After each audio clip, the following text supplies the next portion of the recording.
Hi there, this is B Spiracy. I'm about to make a video that's already been debunked, obviously, but just for giggle's sake, we're going to go ahead and start.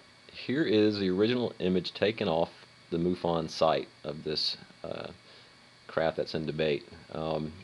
First thing I'm going to do is I'm going to explain where this photo was taken, and obviously by the guy's report, which was here. He said he was inside. Just as I approached the kitchen dining room area, 300 feet away, he thought it was a helicopter.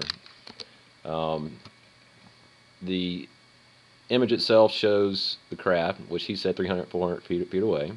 That would be indicative of being in the same area as this tree, this house, and this shed.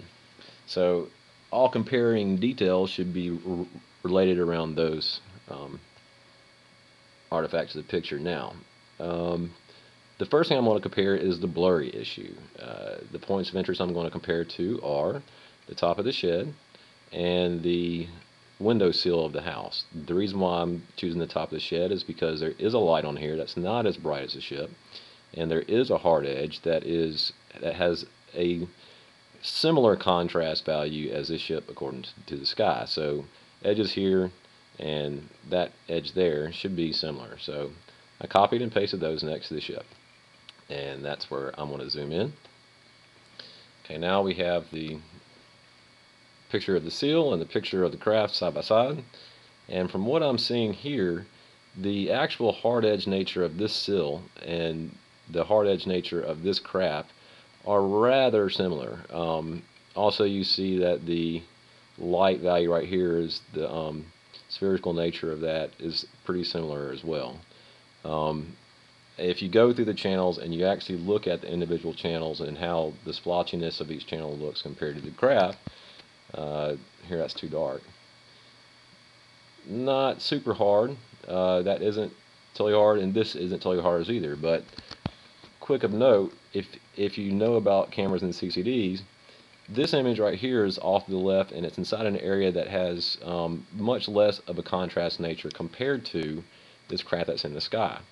The camera is focused on this craft. It's dead center of the image, which is a good indication that this is an original photograph as well.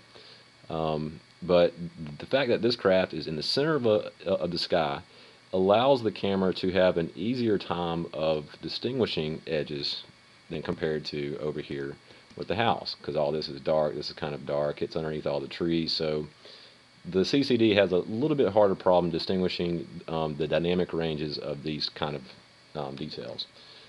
Whereas here in the sky, the man said that the craft was backlit from the glow. Now, what I've done here is I brightened this up. I did an auto color on the image itself. And if you compare the channels of the auto color, that is the red channel. It's not very hard. I mean, there is no indication of an overlay. There's no extreme difference inside the pixelation compared to the other kind of portions of the craft. If I go to a different channel, you see that it's still not a hard edge compared if I were to take an image and overlay it on top. Same thing with this one. And an overlay would also have the same kind of values throughout the outline changes, which normally if you overlay something, that the outline through all channels should stay the same. But as you see inside each channel, every single one changes, which means that it is a true mixing of the channels. Now, like I said, this image is an auto color. Now I'm fixing to overlay another one which is not on top of the auto color. What you're seeing now is in auto levels. I'm going to turn the auto levels to a luminosity on top of the auto color level. So what becomes apparent here is you start seeing the indications of this being inside the house. This little area right here, which is lighter, and right here, which is lighter, and over here, which is lighter, that's the indication of being inside a house. These are reflections off the window from a light source, These dark areas right here are indication of, it could be a person, it could be a chair, who knows. But the major difference between this area, this area, this area, and this area is just indicative of being inside a window. Further indication of this, as you see on the left-hand side, a reflection, also a reflection, and the pattern extends over the craft itself.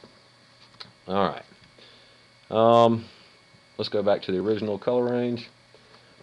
This craft, what I did was I selected the color tone of, well, let's go ahead and make it a little bit lighter again inside of, okay. I selected the color range of this craft, and I was trying to see what areas would coincide with that same kind of color range. This is just a basic select color range. What popped up was this right here. The main areas that are in the same color range are, of course, the sky behind it, because that's going to have the most effect.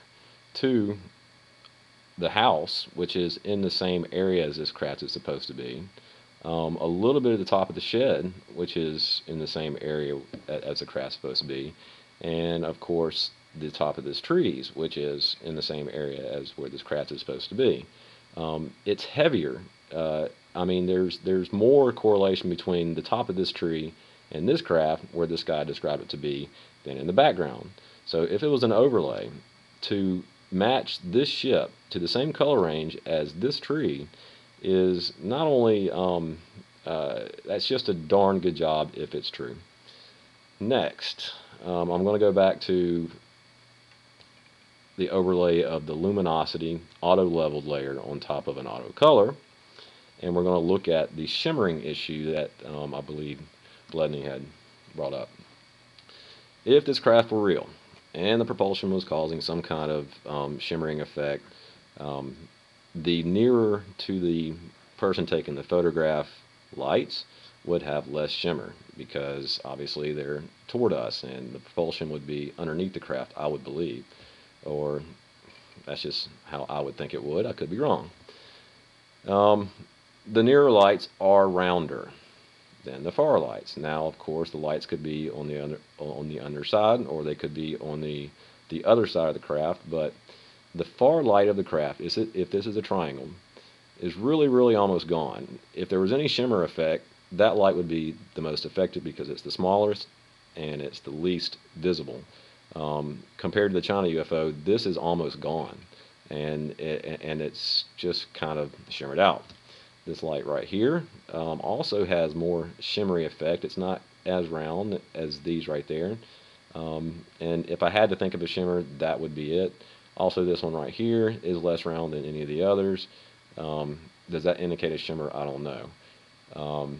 Overall, this area underneath is a little bit different than the rest, but above the top, it blends back in. So I'm trying to think of anything else that I need to... let's go ahead and zoom in on the red channel and see how that looks. Red channel unadjusted. This is the red channel completely adjusted, brought out. So you can see that the red channel is way not choppy and is very similar to the original windowsill issue that we were showing. Where is it? That I was showing here. Very similar to this issue right here with the windowsill in the house. While I'm not saying this is a 100% true, just the fact that this is has so many things that tend to make it true. It doesn't quite stand out. It's not overly blurry. There are some issues as why is this tree so blurry compared to the craft, because once again there's a ton of limbs right here. It could be windy. The guy described this craft as being stationary. Once again, the areas down here would be a little bit more blurry because the dynamic range difference is harder for the CCD to pick up, or any camera for that matter, compared to a craft that is centered within the lens and also silhouetted from a sky background. So I would expect this to be sharper than everything else because it's easier for the camera to discern. Let's see. I believe that just covers the basics right there. I guess there's more, but we're going to keep this short. Go ahead and debunk it. I'm not saying it's real. I'm not saying it's a hoax, but there are elements that lend me to believe that it's possibly real.